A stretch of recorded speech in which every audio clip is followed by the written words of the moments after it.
Voy a hacer una pequeña presentación de la conferenciante del día de hoy, Milagros Pérez Oliva. Yo creo que es un poco complicado porque muchos de ustedes la conocen.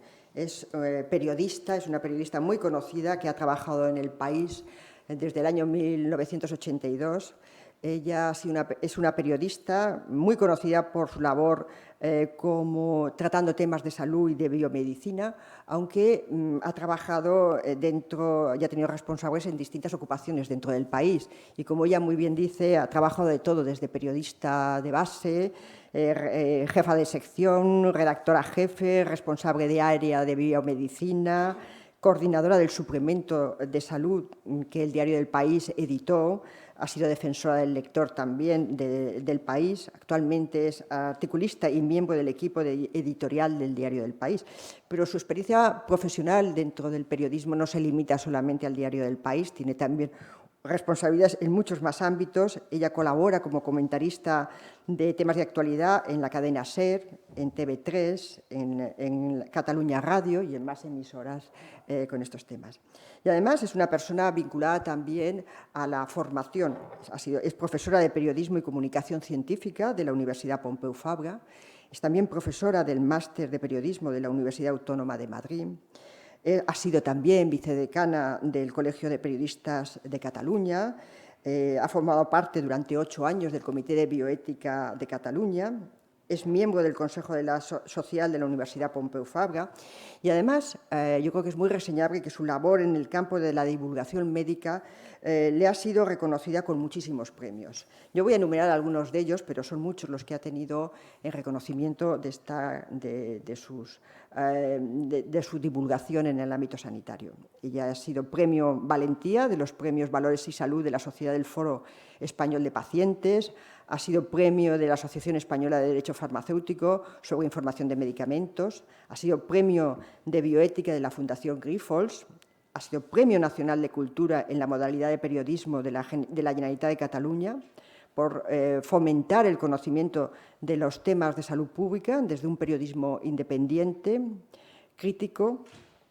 Ha sido también Premio de la Sociedad Española de Medicina Rural, ha sido Premio de la Sociedad Española de Cardiología, es medalla Josep Trueta al mérito sanitario por su contribución al progreso y a la mejora de la sanidad. Ha sido también Premio Margarita Rivière. Tiene un largo elenco de premios en su reconocimiento. Creo que es una autoridad reconocida y es una persona también preocupada, muy preocupada por los temas de salud y de biomedicina y especialmente también de todo aquello que incide en las políticas sanitarias. Yo creo que sin más le paso la palabra a Milagros Pérez Oliva. Muchas gracias. Muchas gracias. Muchas gracias, presidenta, por esta calidísima acogida. Muchas gracias a la Junta por haber pensado en mí para venir a este importante acontecimiento, porque muy pocas entidades pueden celebrar 178 años. Y cuando se celebran 178 años, quiere decir que ha habido ahí un trabajo de muchísima gente durante mucho tiempo, muy persistente y que ha tenido una utilidad social, porque si no se hubiera extinguido como tantas otras, que a lo mejor florecen en un momento, pero luego decaen. Si no ha decaído y sigue con la vitalidad que sigue, es porque hay alma dentro de esta institución y, por lo tanto, me siento muy honrada de estar hoy aquí, no para dar lecciones de nada, en absoluto, solamente para compartir. Compartir quizá preocupaciones, compartir análisis,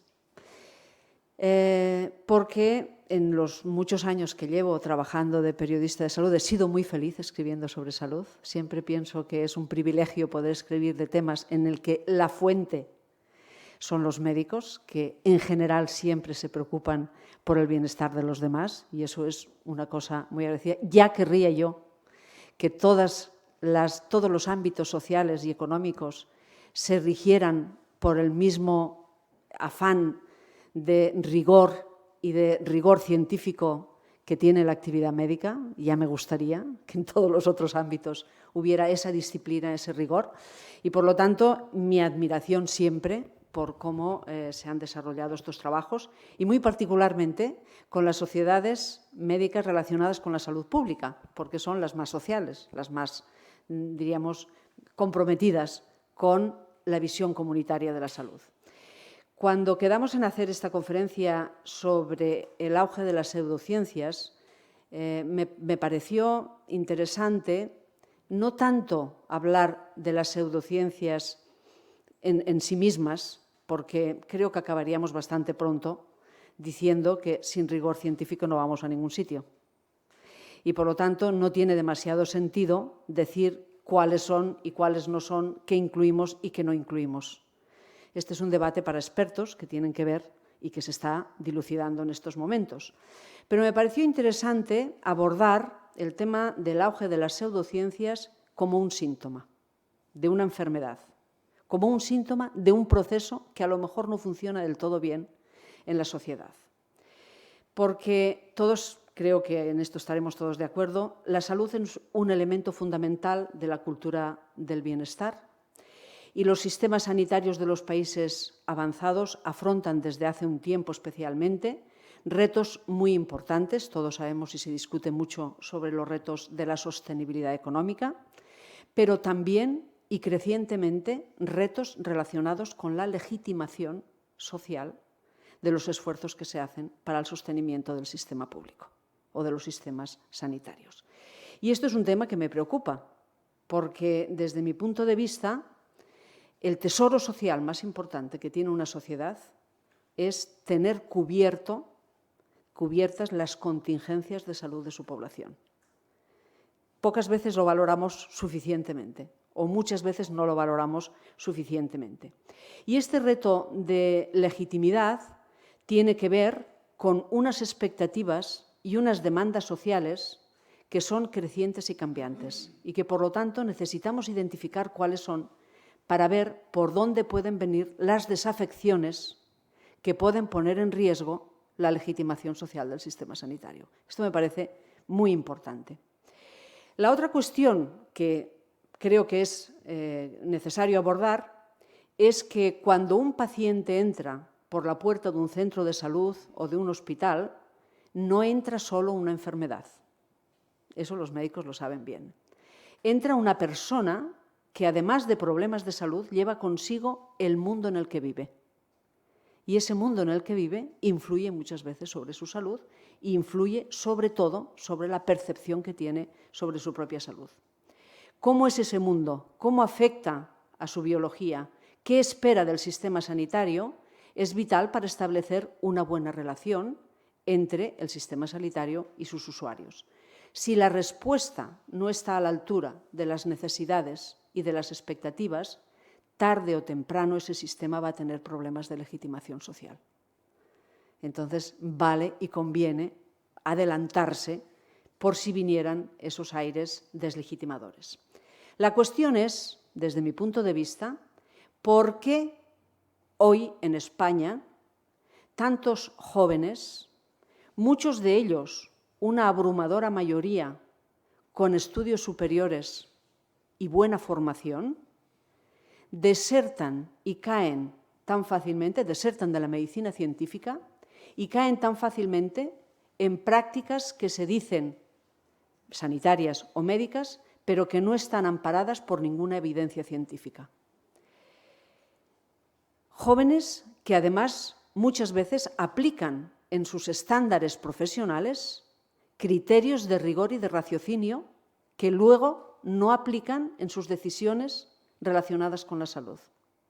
Hemos visto que una de las últimas víctimas de una medicina alternativa, que se planteaba como alternativa además porque exigía el abandono de la quimioterapia, era un joven que era químico y su padre ha emprendido una gran batalla porque fue víctima de un curandero que no solamente le hizo retirarse del tratamiento médico que le habían prescrito, sino que además le dejó abandonado prácticamente y murió cuando se dio cuenta la familia de que estaba en esta situación. Ya era demasiado tarde. La cuestión es por qué buscan alternativas estos jóvenes en ámbitos que están tan alejados de la racionalidad y del criterio de rigor que ellos mismos exigen en sus actividades profesionales. La respuesta fácil sería pensar que no encuentran en el sistema sanitario lo que esperan y que lo que esperan del sistema sanitario tiene que ver con sus expectativas y también con sus malestares. Otra respuesta, también importante, es que depende de factores culturales que pueden anular los mecanismos de raciocinio que podemos tener en algunos momentos, culturales y emocionales.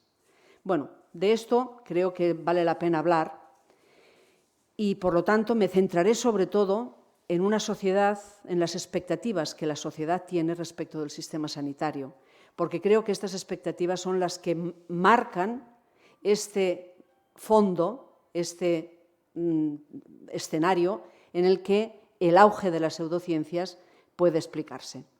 Todos sabemos que cuanto más alto es el nivel socioeconómico de un país, más altas son las demandas sanitarias, más frecuentación hospitalaria, más frecuentación médica, mayor demanda de sistema sanitario y las expectativas también son mayores. La generación de expectativas está relacionada con factores culturales. Por ejemplo, no es difícil ver que en el auge de las medicinas alternativas está la moda de lo alternativo. No solamente es en medicina, se busca vidas alternativas, la vida lenta en oposición a la vida rápida o excesivamente competitiva. Todos estos movimientos de reacción al status quo que hay y a la cultura dominante, que muchas veces es opresiva y muchas veces es agobiante, lleva a mucha gente a la moda de lo alternativo. Y si coges como alternativa una vida alternativa, también coges como alternativa la medicina alternativa. Es decir, forma un paquete. También a necesidades sociales objetivas que a veces se canalizan a través del sistema sanitario. Hay malestares sociales que acaban en el sistema sanitario, pero que tienen el origen en relaciones sociales que son opresivas o que tienen problemas, diríamos, de impacto sobre la salud. Antes que nada, antes de entrar en por qué el sistema sanitario puede defraudar ciertas expectativas de esta gente, quiero poner en valor el tesoro social que tenemos teniendo un sistema público, universal y gratuito. Creo que estas generaciones jóvenes que ahora abrazan tan fácilmente las medicinas alternativas han nacido ya con una seguridad social. Pero yo recuerdo mi primer reportaje sobre las primeras elecciones que hice, la primera campaña electoral que hice, que me encargaron un informe sobre el ámbito sanitario. Me fui a las urgencias de Vallebrón y empecé mi reportaje diciendo: 2 ancianos bastante enfermos están en la sala de espera y uno le dice al otro, ¡ay!, se lamentan, ¿no? Uno se lamenta, ¡ay!, no sabemos valorar la salud hasta que la perdemos. Y siguen hablando y uno le dice al otro, que Dios nos conserve la salud. Y el otro dice, sí, sí, y por si acaso que nos conserve también la seguridad social. Ahí estaba un poco la cuestión del tema. Es decir, cuando la gente decía que Dios nos conserve la salud, está diciendo que la salud es una cuestión de azar, en la que puedes verte golpeado por un azar adverso y en la que tú puedes encontrarte absolutamente desprotegido. Pero si tienes una seguridad social, al menos tienes la seguridad y la protección que te da lo que pueda tu país permitirse respecto de este sistema de salud. Por lo tanto, poner en valor lo que significa tener garantizada la asistencia ante las contingencias más temidas, que son las de salud, independientemente del poder adquisitivo, independientemente del nivel cultural y del origen social de cada persona, es un tesoro social irrenunciable. Solo tenemos que imaginar qué costaría en términos de malestar social no tener la seguridad social que tenemos. Pero quizá las generaciones jóvenes, como que ya han nacido con eso adquirido, quizá no le dan el valor, porque ellos no han tenido nunca la preocupación de cómo voy a pagar la iguala o cómo voy a pagar el seguro si me quedo sin trabajo. Y tampoco están muy al tanto de lo que ocurre en otros países, porque si acudieran a la estadística, verían rápidamente el factor esencial de redistribución que es tener este sistema público para la seguridad colectiva. Con un coste relativamente bajo, alrededor del 6% del PIB en España, estamos dando respuesta con resultados equiparables a los mejores sistemas de salud del mundo y estamos dando una cobertura universal, cosa que otros sistemas no garantizan. Un contraste muy evidente y muy fácil. ¿Qué ocurría en Estados Unidos antes del Obamacare? Frente a nuestro 6% del PIB, que todavía es 2 puntos por debajo de la media europea, ellos tenían un 17% del PIB en gasto sanitario. 17%. Bastantes veces más que lo que nosotros gastamos. Y a pesar de ello, tienen o tenían 40 millones de personas sin cobertura, que solo podían acudir a la beneficencia en caso de urgencia y que luego no había continuidad asistencial. Supongo que ustedes recuerdan la película Cuanto peor mejor, donde se ve al excéntrico Jack Nicholson facilitándole a la camarera preferida un médico y cómo llora la abuela y la chica cuando un médico entra en su casa, un médico en mi casa, con un hijo que tenía con una enfermedad crónica que no estaba nadie siguiendo. Un dato que revela qué significa no tener esto. El 63% de las quiebras familiares en Estados Unidos eran por gastos médicos. Es decir, un cáncer para una persona no asegurada significa vender la casa o no tener el tratamiento. Y esto sabemos de muchos casos que son así. Y otro dato que los que son expertos en gestión sanitaria, que en la sala hay muchos, se va a dar cuenta de la diferencia que hay. 2/3 de los ingresos hospitalarios eran no programados. Eso indica qué nivel de estructura sanitaria tienen en el país. Por lo tanto, tenemos un muy buen sistema sanitario y eso vaya eso por delante. Pero eso no quiere decir que debamos dormirnos o que debamos quedarnos en la complacencia, porque también es un sistema sanitario sobrecargado, en un proceso de descapitalización importante y una falta de inversiones en estos momentos también importante por consecuencia de la crisis y del parón que hemos sufrido durante estos años, que tendrá que hacer frente a algunos retos importantes de sostenibilidad económica, como he dicho, pero también de adecuación a las demandas sociales que son crecientes y cambiantes. Las expectativas son enormes y cada vez mayores. Piensen ustedes que los periódicos llevamos cada día alguna noticia sobre algún avance médico extraordinario. Avances que pueden calificarse de milagrosos. Hace 2 días, un niño burbuja que nació con una inmunidad que hubiera muerto en otras circunstancias, se ha salvado. Noticia de hace 2 días, pero constantemente.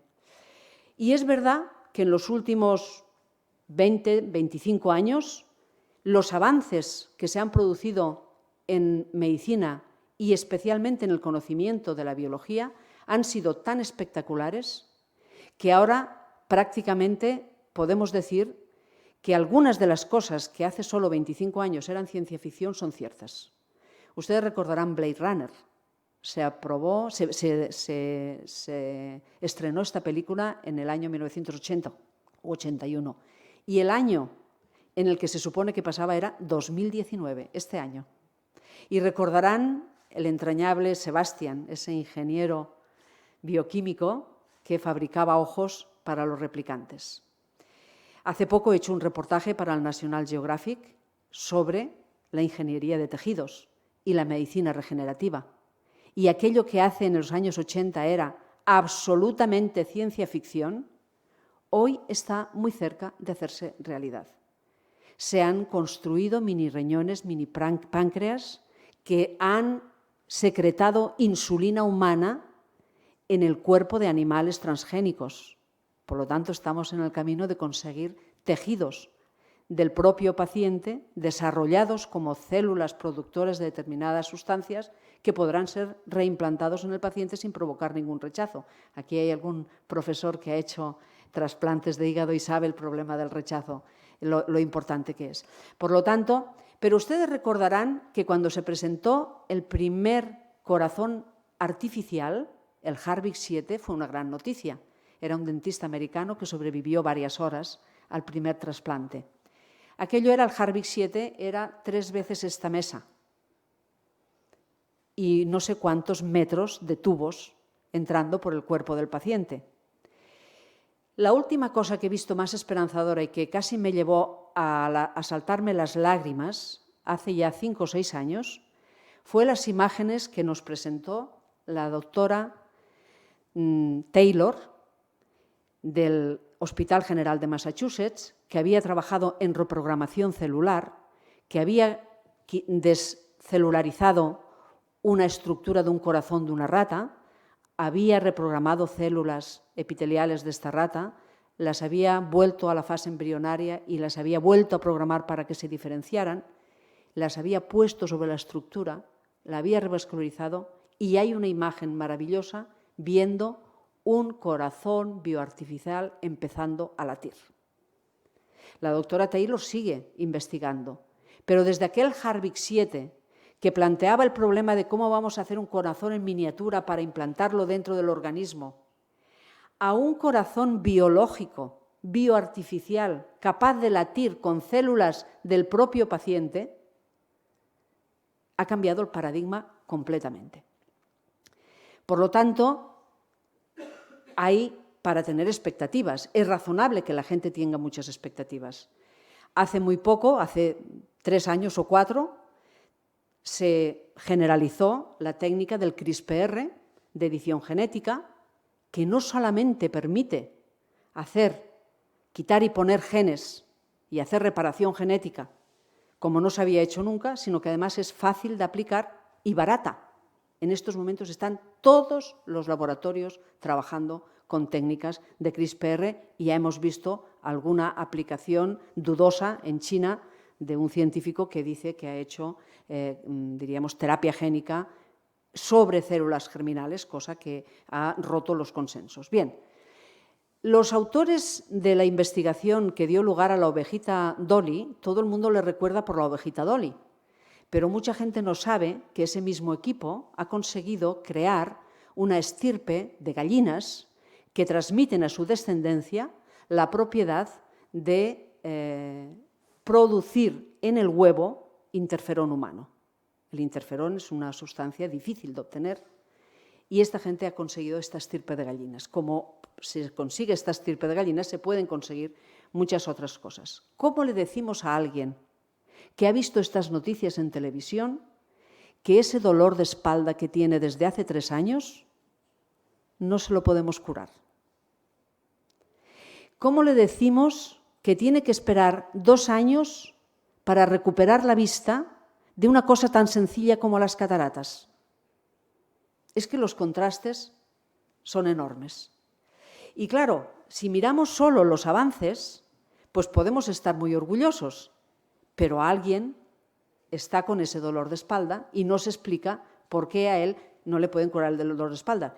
O por qué, cuando el médico le dice, lo siento, hemos hecho todo lo que hemos podido, pero ya no tenemos más opciones terapéuticas para usted, hemos de pensar en paliativos, la familia o él mismo piensa, ¿cómo es que yo no me puedo salvar de este cáncer? Por lo tanto, las expectativas son enormes. Secuenciar el primer genoma humano costó 3.000 millones de euros de dólares de 1990, se presentó en el año 2003, y ahora se puede secuenciar el genoma de una persona en 24 horas por 1.500 euros muy fiablemente. Más barato lo hay, pero ya no es tan fiable. Es facilísimo encontrar estas secuenciaciones.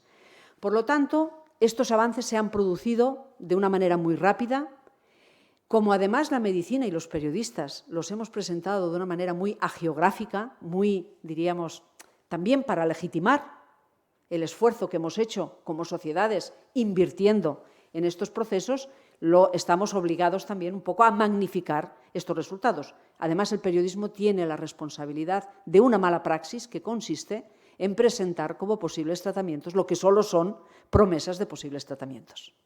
Todo eso contribuye, y todos contribuimos, yo creo, a crear esas expectativas. Mientras tanto, la sociedad ha ido evolucionando en una cultura en la que se han acentuado los rasgos del individualismo y del consumismo. Todo esto ha ido junto. Hoy tenemos, por lo tanto, un nuevo perfil de paciente que llega a los hospitales, que es un paciente más exigente, más informado, educado en la cultura del consumismo, que lo quiere todo y lo quiere ahora. Porque en las demás cosas, cuando quiere una cosa, llama a Amazon y la consigue. Y la consigue inmediatamente y se la llevan a su casa. Este es el tipo de cultura en la que mucha gente se desarrolla. Tenemos, por tanto, cada vez más un perfil de paciente impaciente, porque todos somos más impacientes, en general, porque vivimos en la cultura de la urgencia, con dificultades para asumir la frustración de un mal resultado, una demora injustificada o un fracaso terapéutico. A esa deriva ha colaborado también el sistema sanitario. También tenemos una parte de culpa. A mí me alarmó mucho hace unos 10 o 15 años cuando empecé a ver en los informes de gestión sanitaria no solamente ciertos planteamientos economicistas, sino un lenguaje que me parecía que podría volverse contra el sistema sanitario como un boomerang. Cuando se hablaba de competencia entre hospitales. Aquí en Valencia han tenido mucha discusión sobre este tema. Y cuando se hablaba de los pacientes como clientes. Cuidado con esta palabra, porque estamos en esta cultura en el que el cliente es el que manda, el cliente es el que compra y si lo compra puede exigirlo todo porque lo compra. Cuidado con esto de trasladarlo a un sistema sanitario que está basado sobre todo en un sistema de solidaridad entre la gente intergeneracional, de recursos que siempre serán limitados, porque no vamos a tener nunca tanto dinero como para gastar en todo lo que se nos ocurra, ¿verdad? Entre el modelo paternalista, entre aquel en el que el médico lo sabe todo y lo decide todo, esperemos que en favor del paciente, y el modelo siéntese que voy a ver qué dice el ordenador, debe haber un intermedio, seguro. Ahora estamos más en siéntese que voy a ver lo que dice el ordenador o a ver qué dice la analítica antes de dar la mano y mirar a los ojos al paciente. No todo el mundo lo hace. Los buenos médicos primero dan la mano y miran al paciente y cada vez más están más concienciados. Pero la tendencia es a primar la tecnología sobre las relaciones humanas. La cuestión es, ¿qué son los pacientes? ¿Pueden ser clientes? ¿Pueden ser consumidores? ¿Pueden ser usuarios? Yo creo que no. ¿Qué quieren realmente los pacientes? Hace ya muchos años que los trabajos de Angela Coulter, del Picker Institute y de la Universidad de Oxford, nos han enseñado muy bien, con cantidad de encuestas hechas en todos los países europeos, a todos los segmentos de población, qué valoran realmente los pacientes. Tiene un libro muy interesante que es Engaging Patient in Healthcare, que muestra muy bien cuáles son las demandas profundas. Quieren seguridad y competencia profesional. Eso no lo descuidan los pacientes. Ellos quieren lo mismo que el médico. El médico quiere ser eficiente y el paciente quiere que su médico sea eficiente. Quiere que esté preparado y quiere que le atienda con los últimos conocimientos que haya sobre el sistema. Pero también quiere que el sistema sanitario, además de darle las máximas oportunidades terapéuticas, le dé un trato de confianza humanizado, que pueda confiar en su médico. Eso es importantísimo, porque ningún paciente, por mucho que vaya a Internet y por muy listo que se crea, va a poder saber más que su médico de lo que él tiene, pero tiene que poder confiar en su médico para él, con su médico, poder tomar las decisiones adecuadas. Las decisiones son de dos, son compartidas. La información la tiene el médico, pero él ha de poder confiar. Yo, cuando he sido paciente oncológica, lo que más he deseado es que mi médico fuera competente y que yo pudiera confiar en él. Esto era importantísimo. Ser tratados como pacientes, no como clientes, porque un paciente nunca puede ser un cliente. Un paciente, en el sentido etimológico del término, es el que padece. Un paciente es alguien que tiene una situación de vulnerabilidad, especialmente si es una dolencia grave. No es solo un cliente enfermo. Cuidado. Y este es un concepto que a mí me parece que muchas veces hemos confundido cuando hemos tratado a los enfermos como posibles clientes. La satisfacción del usuario, no, perdone, la satisfacción del usuario primero es tratarle como enfermo, reconocer su vulnerabilidad, reconocer que tiene derecho a pedir ayuda, que tiene derecho a dudar, a llorar, a lo que sea, que tiene derecho a expresar la vulnerabilidad que en ese momento sufre como enfermo. Eso no quiere decir que un enfermo haya de claudicar ni ante la enfermedad ni ante la organización sanitaria. No le estamos pidiendo que claudique por el hecho de que le reconozcamos en su vulnerabilidad.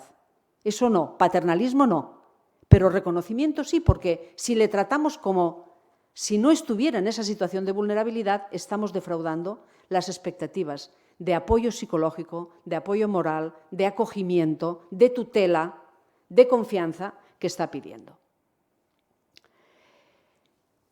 Ahí es donde nos encontramos con el problema de las medicinas alternativas. Cuando yo estaba siendo tratada de un cáncer de mama agresivo, que tenía que hacer un tratamiento alternativo, experimental, coincidía muy a frecuente con una compañera, una doctora, una chica de un centro de salud pública de Cataluña con la que había tenido mucha relación muchas veces, por razones profesionales.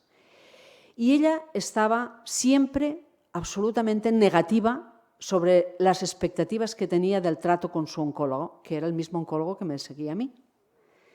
Salíamos los dos, yo salía bien, contenta, yo confiaba en mi médico, a mí no me importaba esperar 2 horas, yo me iba con mi libro al hospital de día, a las 5 horas de quimioterapia, y me parecía que esperar 2 horas no era demasiado pedirme en un sistema sanitario colapsado y con tantas carencias. Pero ella lo vivía fatal.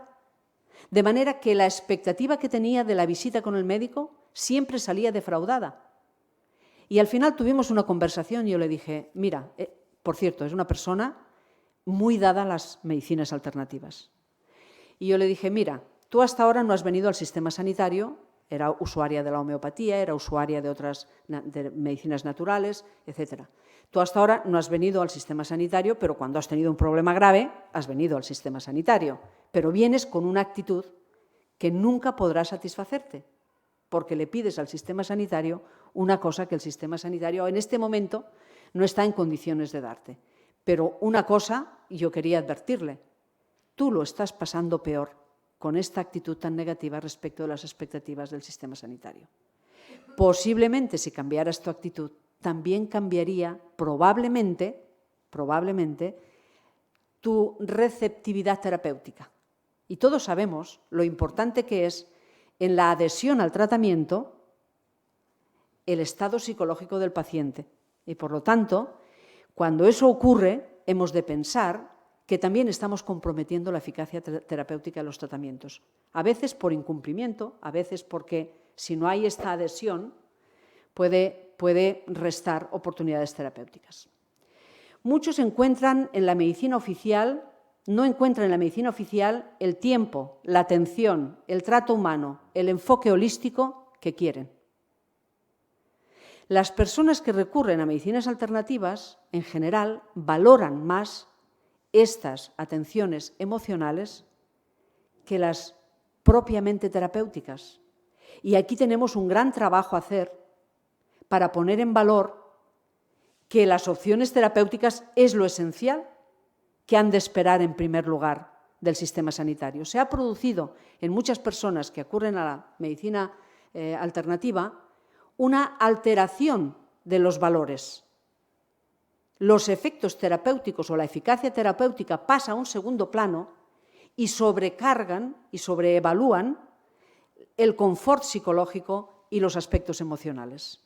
Entonces hay que darle la vuelta a esto, hemos de darle la vuelta a esto, porque si no, estamos creando cada vez más disconfort, desapego en personas que podemos estigmatizarlas y decirles que ya se apañarán. Pero si eso aumenta, podemos tener un problema como sistema sanitario, que es un problema de que no podemos permitirnos que capas jóvenes de la población, por razones de falta de educación, de escasa formación o de modas o de lo que sea, no sepan poner en valor lo que realmente tiene valor del sistema sanitario público, porque al final puede traducirse en ciertas corrientes de opinión que deslegitimen el mismo sistema público. Hay también una parte muy importante de quienes recurren a la medicina alternativa, una parte de contestación al sistema en general. Ellos son contestatarios respecto de la organización social, de la organización económica, del mundo tal como está organizado.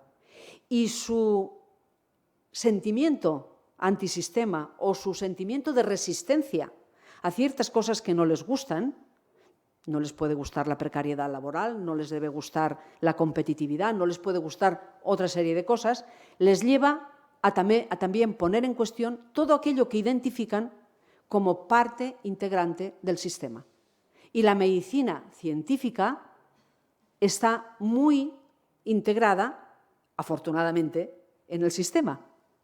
Entonces tenemos la paradoja de que una de las partes mejores del sistema es contestada por los antisistema precisamente porque forma parte del sistema. Y aquí tenemos un trabajo importante, ideológico, a hacer. Ellos buscan una alternativa que no es médica, sino cultural. Afortunadamente, esto hasta ahora afecta sobre todo a procesos banales. Cuando hay un proceso serio de salud, acuden a la asistencia sanitaria. Pero si entonces se encuentran que en un problema serio tampoco encuentran el trato humano, la respuesta, y también hay algún grado de frustración porque al final todos nos vamos a morir, pues ahí podemos encontrar otro problema. La encuesta que ha hecho el Ministerio de Sanidad sobre pseudociencias, que fue hecha en 2018, que abarca a 5.200 personas, por lo tanto es una muestra muy representativa, dice que 1 de cada 5 españoles ha usado productos y técnicas considerados alternativos como la homeopatía u otras disciplinas que carecen de utilidad terapéutica demostrada. Más grave que eso es que el 5,2% reconoce que ha sustituido un tratamiento médico por una de estas terapias. Entonces ya no son complementarias, ya son realmente alternativas. Y aquí ya tenemos un problema que puede ser de salud pública, porque estamos dejando que haya una gente que no se beneficia de todas las posibilidades terapéuticas que existen. Extrapolando a la población mayor de 16 años, eso significa que 2 millones de españoles han cambiado un medicamento o un procedimiento médico por un producto que no tiene ningún valor terapéutico demostrado. 2 millones. Aquí tenemos un problema. La mitad de los españoles sigue pensando que la homeopatía sirve para algo. La mitad, 49,5%, para algo. Incluso hay un 25% que piensa que sirve para bastante o mucho. Y la gran paradoja es que estos que van a la homeopatía porque no confían en el sistema, porque son antisistema, porque son alternativos, y piensan que la medicina científica está dominada por los intereses de las farmacéuticas y toda esta, diríamos, literatura que hay en relación con el predominio de las grandes empresas farmacéuticas, que tienen sus razones también, porque ha habido, todos sabemos, los casos de Vioxx, de Lipovay, de la terapia hormonal sustitutoria, etcétera, etcétera. Todos sabemos que ha habido todos estos casos y, por lo tanto, hay una base, pero sobre esa base han construido una gran leyenda negra de la Big Pharma como una secuestradora de la sanidad pública. La gran paradoja es que estos que piensan esto son incapaces de ver el gran negocio que hay en la homeopatía, porque probablemente habrá pocos productos en el mundo que tengan menor coste de investigación y menor coste de producción, y mayor coste y mayor margen de beneficio. En estos momentos las medicinas alternativas son un gran negocio. Y eso explica en parte también que hayan tenido últimamente tantos defensores en un ambiente en el que sorprende que ciertas personas puedan defender procedimientos que no tienen valor científico demostrado. Y entonces piensas, bueno, aquí hay algo más que ciencia, diríamos, ¿no? Otra cuestión importante que interviene en estos casos, y aquí no me extenderé mucho, son las disonancias cognitivas. Esto creo que explica mucho por qué las medicinas alternativas suelen producir efectos de complacencia y hay tanta gente que dice que ha mejorado su condición de lo que sea, gracias a la homeopatía o gracias a la medicina naturista o gracias a una manipulación que le han hecho un terapeuta no acreditado. Las disonancias cognitivas son aquellas que se definieron como esas distorsiones de la percepción de la realidad que hacemos para estar en coherencia interna con nosotros mismos. Una persona que ha elegido la homeopatía, primero, todos sabemos que el efecto placebo es una cuestión de fe, que cuanta mayor es la fe, mayor es el efecto placebo, que cuanta mayor es la confianza, mayor es la predisposición hacia el producto que nos están administrando. Y por lo tanto, es muy probable que la experiencia de mejora fruto de ese efecto placebo sea infinitamente mayor en alguien que cree que está haciendo algo alternativo en lo que cree, que lo cree a pies juntilla y contra viento y marea, que en alguien que ha ido al sistema sanitario y con desgana le han recetado un producto que con desgana se toma y que con desgana deja de tomarse. Vemos la asimetría en la actitud respecto de unos productos y de otro. Las disonancias cognitivas, además, nos impiden ver la realidad y negar que nos hemos equivocado cuando tenemos evidencia de que nos hemos equivocado. Todos intentamos no equivocarnos, o todos intentamos que las decisiones que hemos tomado, pensar que las hemos tomado correctamente, y no aceptamos fácilmente la evidencia de que hemos caído en una trampa y más si además se nos dice que es un engaño. Por lo tanto, cuando tratamos a alguna gente desde una perspectiva un poco paternalista, de decir, ¿cómo puedes tú creer esto de la homeopatía o cómo puedes tú creer esto de esta técnica? Estamos generando en esa persona un bloqueo mental, una disonancia cognitiva que tenderá a rechazar la evidencia que le estamos intentando meter, porque no le estamos intentando decir que ese producto no tiene evidencia científica, sino que le estamos diciendo que es tonto o que se ha equivocado, o cómo puede ser que alguien como él se haya equivocado. Por lo tanto, aquí también, eso explica también el refuerzo que existe por parte de las webs, las páginas, los colectivos de personas organizadas en torno a estas terapias, porque tienen la misión de hacer un refuerzo positivo sobre las propias decisiones. Y ahí también hay un problema muy importante. Aparte de esto, tenemos ahora un problema adicional que es las redes sociales. La Sociedad Médica Americana se ha dirigido a Facebook, a Twitter y a Instagram para pedir a sus directivos que dejen de facilitar la divulgación de los mensajes antivacuna. Han aceptado, de momento, han aceptado no incluir publicidad antivacuna, pero es muy difícil ponerle barreras al campo y evitar que haya conversación entre personas que son antivacuna. Y el tema de las antivacunas es realmente impresionante, porque estamos viendo como la difteria, por ejemplo, ha aumentado un 400% en un año en Europa. Hemos pasado de 5.000 casos a 20 y pico mil casos. Están resurgiendo ciertos patógenos que se habían aislado porque, aunque había una proporción de personas que no se vacunaban, bien porque el sistema no llegaba a todos o bien porque son antivacuna, no era una cantidad suficiente como para alterar el principal beneficio de la vacuna, de la vacunación, que es la inmunidad de grupo. Pero cuando el porcentaje alcanza más del 3 o el 4%, se estima, hay quien dice más del 5%, entonces la inmunidad de grupo empieza a resquebrajarse. La experiencia de los padres antivacuna no es catastrófica. Ahora, después del caso del niño de Olot, sí que empieza a ser catastrófica, pero hasta ahora no era catastrófica porque los padres que no vacunan se benefician de que los demás padres sí vacunan. Y sus niños no se infectan y no se contagian porque no circulan los patógenos. Pero cuando esa proporción aumenta, y eso hay que hacérselo ver, cuando esa proporción aumenta, entonces resulta que sus niños, por no estar vacunados, sí que están en peligro, pero además están en peligro los otros niños porque no todas las vacunas tienen 100% de protección. Y pueden estar en peligro niños que sí se hayan vacunado. Por lo tanto, aquí tenemos un debate. Nosotros en el país ya hemos hecho una editorial sobre esto. El debate es, mientras la proporción de personas que no vacunan sea no peligrosa, podemos plantearnos que la voluntariedad es el mejor sistema.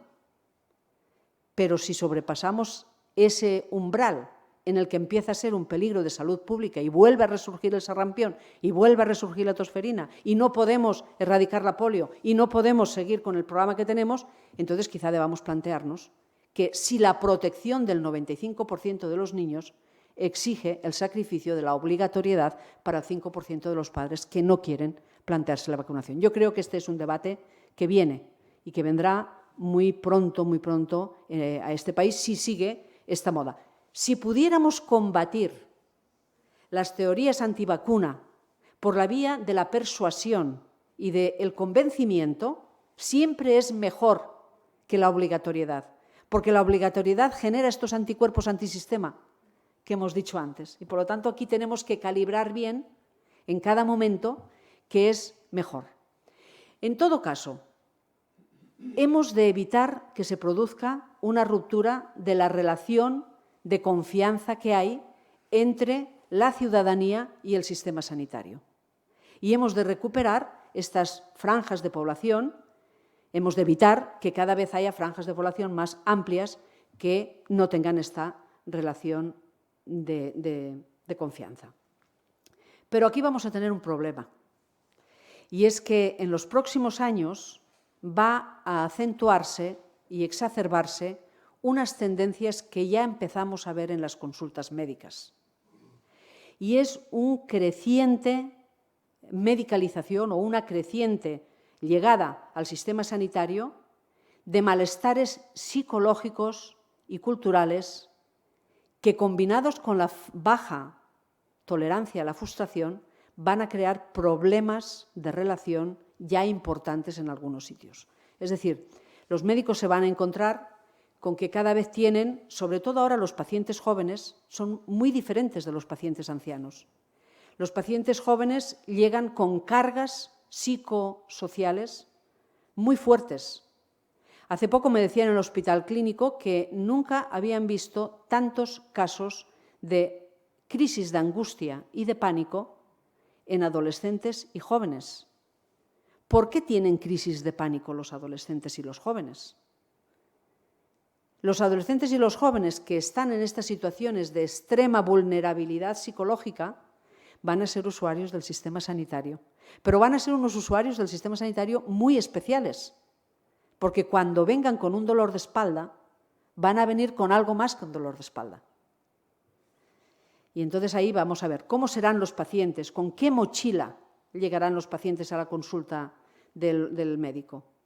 Estamos viviendo tiempos tremendamente contradictorios, con grandes expectativas respecto de lo que pueda ofrecer o lo que puedan esperar del sistema sanitario, pero también grandes temores internos, grandes sufrimientos psicológicos por parte de estas personas. No les digo nada que no sepan si hablamos de que muchas veces cuando estamos en medio de un gran cambio somos incapaces de ver cuál es la dirección de ese cambio. Y ahora es uno de esos momentos en el que estamos en un cambio muy importante. Hace 20 años hablábamos de que estábamos en un tiempo de cambio, una época de cambios, decíamos, en los congresos, estaba en una época de cambios. Luego empezamos a decir que estamos en un cambio de época. Internet, todos los cambios que ha habido, la desregulación, la crisis económica, la globalización, el cambio climático, todo esto son grandes cambios. Cambio de época, decíamos. Ulrich Beck, que es un sociólogo alemán que murió hace 2 años, muy bueno, dejó una obra prácticamente terminada que se ha editado póstumamente, su esposa la ha editado y sus discípulos, que se titula La metamorfosis del mundo. No estamos ya en un cambio de época, estamos en una época de metamorfosis. ¿Qué diferencia hay entre un cambio de época y una época de metamorfosis o un tiempo de metamorfosis? En general, cuando se producen cambios en una sociedad, son cambios que son empujados por alguien. Cuando hay una revolución social, hay unas fuerzas que empujan esa revolución. Cuando hay una contrarrevolución, hay unas fuerzas que empujan el reflujo. En la metamorfosis, dice Beck, el problema es que se producen una serie de cambios disruptivos en distintos puntos del sistema que no tienen como propósito cambiar el sistema, pero que dan como resultado un cambio en el mundo, de manera que el mundo nuevo no se parece en nada al mundo que teníamos. Y pone dos ejemplos que son paradigmáticos. Uno es el cambio climático. Es evidente que cuando se hizo la industrialización y se adoptó todos los carburantes fósiles, no se hizo para destruir el planeta. Se hizo porque podíamos almacenarlos, se podía hacer a gran escala, aumentar la productividad enormemente, etcétera, ¿no? Es evidente que las petroleras hoy no quieren destruir el planeta, quieren hacer negocio. Pero el resultado es que hemos hecho un modelo de coches, un modelo de movilidad, un modelo de transporte, un modelo energético que está orientado, todo él, por separado, sin pretenderlo, a la destrucción del planeta. Lo mismo ocurre, él pone el segundo ejemplo, con la revolución de la biología.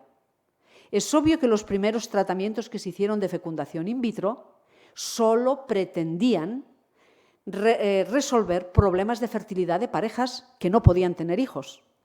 Y por eso se empezó a hacer la fecundación in vitro. Pero combinada con los avances que hemos hecho en genética, ahora resulta que estamos en condiciones de cambiar por completo la evolución de la especie. Podemos alterar nuestra propia especie, y no digamos ya los ratoncitos y los macacos, que ya los estamos alterando. Por lo tanto, fijaos, ¿qué significa haber cambiado miles de años de un modelo reproductivo que consiste en que, por azar, se encuentran un óvulo y un espermatozoide, intercambian material genético y de ahí surge un nuevo ser vivo que tendrá mutaciones o que tendrá lo que quiera, pero eso viene del azar. El azar deja de intervenir en el momento que nosotros podemos planificar cuándo queremos tener hijos, cómo los queremos tener. Apple ha dicho a sus empleadas que les subvenciona un tratamiento de congelación de óvulos, porque ahora que están en la fase de máxima producción es una lástima que interrumpan su carrera y quizás así pueden aplazar la maternidad. Lo que no les dicen es que la congelación de óvulos tiene una bajísima tasa de éxito posterior, pero de momento les ofrecen esta ventaja. Se está alterando completamente todas las reglas de la filiación. Unos abuelos quieren tener un nieto de un hijo que está muerto, porque tienen un embrión congelado. Hace 20 años que publiqué la noticia de que una abuela da a luz a su nieta. Ahora hemos visto que nacen niños, hijos de 3 padres. Podrían ser 4 o 5. Por lo tanto, este sí que es un gran cambio. Y eso, al mismo tiempo de que ocurre todo eso, todos estos cambios nos dan la sensación de que estamos en un mundo que genera mucha incertidumbre y mucha inseguridad. Si a esto le añadimos toda la parte de la inseguridad social, diríamos, la que proviene de la globalización, de la precarización del empleo, etcétera, etcétera, el escenario que se dibuja es un escenario de creciente malestar psicológico y social de la gente. Lo que les pasa a nuestros hijos ahora, que tienen 35 años y no han cotizado todavía la Seguridad Social dignamente, han cotizado irregularmente, eso se va a generalizar o se está generalizando. ¿Qué consecuencias tendrá esta inseguridad vital para el estado de ánimo con el que llegarán los pacientes a esto? Entonces yo, cuando pienso, ¿cómo será el sistema sanitario? Bueno, pues para entender cómo será el sistema sanitario y las demandas que habrá para el sistema sanitario en los próximos años, muy cercanos, quizá debamos leer a un filósofo alemán que se llama Byung-Chul Han. No sé si lo conocen. Byung-Chul Han es un filósofo coreano que, como buen coreano, conoce muy bien cómo son las reglas del mundo que viene. Tiene bastantes libros, ahora es un filósofo que se le considera uno de los más influyentes en este momento, pero tiene uno que le recomiendo vivamente, que se llama La sociedad del cansancio. Es, creo, el filósofo que mejor ha retratado el mundo que viene, que es un mundo en el que, para definirlo, él lo define como contraposición al mundo anterior, que es el mundo de la sociedad disciplinaria. La sociedad indisciplinaria, que es la que hemos vivido todos, con sus academias científicas, con sus colegios de médicos, con sus empresas, sus sindicatos, sus prisiones, sus leyes. Es una sociedad en la que todo está organizado de una manera que si un individuo hace lo que tiene que hacer, no va a tener problemas. Si estudia, encontrará un trabajo, podrá ganarse un salario, podrá tener hijos, podrá hacer lo que quiera hacer. Esa es una sociedad que encuadra a las personas y al mismo tiempo que las encuadra les da seguridades. Esa es la sociedad que ha creado el estado de bienestar.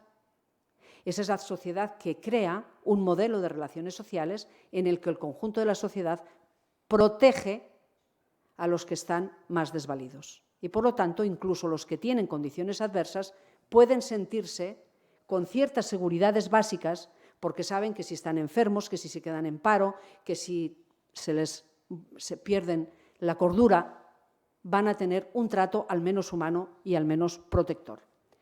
Eso se está sustituyendo por la sociedad del rendimiento. La sociedad del rendimiento es la de la autoexplotación. ¿Cuántas personas conocen que son autónomos, dependientes, que han interiorizado que son más libres porque trabajan autónomamente y no dependen de un jefe? Y no se dan cuenta que lo que ha ocurrido es que ha perdido la protección de los sistemas que nos teníamos de la sociedad disciplinaria. Esta sociedad desregulada, esta sociedad, diríamos, en la que cada uno compite consigo mismo y compite con los demás hasta la extenuación, es mucho más productiva. Porque, lo dice muy bien Byung-Chul Han, no hay nada más eficaz que conseguir que uno compita consigo misma. Siempre puedes hacer un poco más. Si tú interiorizas además que tu éxito o tu fracaso depende exclusivamente de ti y no de las estructuras, siempre podrás golpearte a ti mismo y culparte de lo que no has conseguido. Y siempre pensarás que podrías haber hecho más. El deber de poder hacer siempre más es muy angustiante. Hay una cosa que yo tengo en mi despacho para no olvidarme de que no debemos caer en esto. Es una frase que dice: nunca tendrás una segunda oportunidad de causar una primera impresión favorable. Esto es tremendo. Esto es tremendo porque estás constantemente viendo que en la próxima entrevista de trabajo, de la que depende el trabajo de los próximos 6 meses, no mucho más, te la juegas todo y si no haces bien esta entrevista ya vas a perder oportunidades, etc. En el año 2008, y hace unos cuantos años, la Sociedad Farmacéutica de Holanda, las farmacias de Holanda tienen un sistema que detectan y examinan al momento el estado de la prescripción en cada momento. Y en el año 2008 observaron que de repente se había producido un grandísimo aumento de la prescripción de 2 fármacos que estaban, el Ritalina y el Concerta, que se recetan para el síndrome o el trastorno de la hiperactividad y el déficit de atención. Encontraron con una encuesta o con datos de 750.000 niños holandeses y jóvenes de 5 a 15 años, que el 34%, es decir, 1 de cada 3, estaba tomando estos medicamentos en Holanda. ¿Tenemos tantos niños hiperactivos? El 75% de ellos varones. La incidencia de la hiperactividad se estima, al principio se estimaba en el 2-3%, ahora ya dicen que el 5%, pero no más del 5%. ¿Cómo es que en un momento dado, en una sociedad avanzada, el 30% de los niños son tratados como hiperactivos o con déficit de atención? Esto es un problema. Entonces ahí tuvimos una discusión en Mahón, en la Escuela de Mahón de Salud Pública. Vino Ray Morigian, que es uno de los autores de una teoría que la comparto completamente, que es la creciente medicalización de la vida de la gente y de los malestares de la gente, la creación artificial de trastornos y de enfermedades simplemente para vender fármacos, diríamos. Y eso existe, lo sabemos. No es razonable que en un país que tiene el sol de España, el humor de España, la comida de España, la fruta de España, tengamos unos índices de prescripción del Prozac como los que tenemos aquí. No es razonable. Por lo tanto, aquí tenemos un problema adicional, diríamos, ¿no? En este caso, estuvimos discutiendo, y es verdad, se descubrió, cuando analizaron, que poco tiempo antes los laboratorios productores de estos dos fármacos habían hecho una campaña intensa en los psiquiatras de explicar y sensibilizar de estas patologías, diciéndoles que quizá les pasaran desapercibidos problemas y que era preciso diagnosticar, porque cuanto antes se diagnosticara, más podíamos ayudar a estos niños. Campañas muy bien intencionadas, esperemos. Entonces, el problema es, ¿pero cómo se produce eso? Porque por mucho que un psiquiatra quiera recetar estos medicamentos, un psiquiatra no puede recetarlos si no un padre angustiado no le lleva a su hijo a la consulta. Y aquí entramos en el otro aspecto de la cuestión, obviamente. ¿Cuántos padres, cuántos maestros, cuando ven que algo no va bien, que a lo mejor el niño lo que está diciendo a su padre es que no me presta suficiente atención, cuántos padres que ven que el niño empieza a reaccionar de manera rata, se asustan de ver que si no sigue adecuadamente el curso escolar va a ser un fracasado en su vida? ¿Y cuántos proyectan que su hijo fracasará en este mundo de altas competitividades con el que se va a encontrar? Y entonces el padre, quien a veces por consejo del educador lleva al niño al psiquiatra y el psiquiatra obviamente le receta lo que cree que tiene a mano para ese niño. Por lo tanto, aquí estamos detrás, viendo este caso, vemos que tenemos un problema mucho más grande, como teníamos un problema mucho más grande cuando el tratamiento hormonal sustitutorio pasó a ser, y se dijo que debía ser un tratamiento de elección de todas las mujeres a partir de los 55 años durante 10 años para prevenir la osteoporosis, que luego hemos visto, y los infartos, que luego hemos visto que los estudios han demostrado que no solamente no lo prevenía, sino que podían ser contraproducentes si no se recetaban en casos que fuera realmente necesario. Entonces, aquí tenemos un problema, porque las mujeres toman la terapia hormonal sustitutoria porque no quieren envejecer.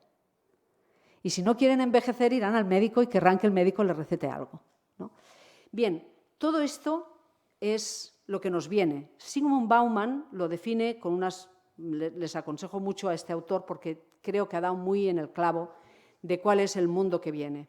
El progreso se ha convertido en algo así, dice, como un persistente juego de las sillas en el que un momento de distracción puede comportar una derrota irreversible, una exclusión inapelable. En lugar de grandes expectativas y dulces sueños, el progreso evoca un insomnio lleno de pesadillas en las que uno sueña que se queda rezagado, pierde el tren o se cae por la ventanilla de un vehículo que va a toda velocidad y que no deja de acelerar. Y sigue, incapaces de controlar la dirección y la velocidad del coche, nos dedicamos a escudriñar los 7 signos del cáncer, los 5 síntomas de la depresión, a exorcizar los fantasmas de la hipertensión arterial, los niveles elevados de colesterol, el estrés, la obesidad, pero no lo hacemos porque busquemos salud, porque queremos bienestar o porque queramos estar en armonía con nuestro cuerpo. Lo hacemos porque nos entregamos a la compra compulsiva de salud en las etiquetas de los productos que consumimos. La industria del miedo no solo obtiene beneficios del comercio de las armas o de la seguridad, sino también del comercio de la salud. Yo creo que esto no es pesimismo. Hemos de ver por dónde vendrán las corrientes que van a impactar sobre el sistema sanitario.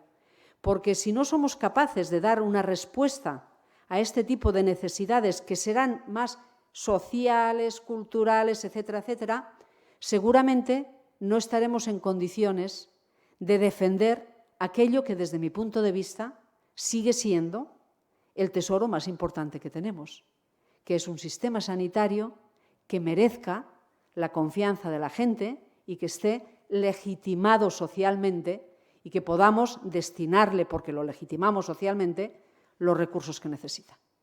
Así que creo que en el tema de las medicinas alternativas hay algo más que un problema de información, de educación o de desinformación, ¿eh? Hay un problema más hondo. Debemos verlo como un síntoma e intentar abordarlo desde un punto de vista más global, porque abordando la globalidad seguramente evitaremos el problema de las pseudociencias, pero también evitaremos otros problemas que, sin ir a parar a las pseudociencias, van a impactar fuertemente sobre el propio sistema sanitario. Simplemente era esto, hacer bailar un poco las neuronas sobre el mundo que viene, y les agradezco de nuevo muchísimo la atención con la que me han seguido. Gracias.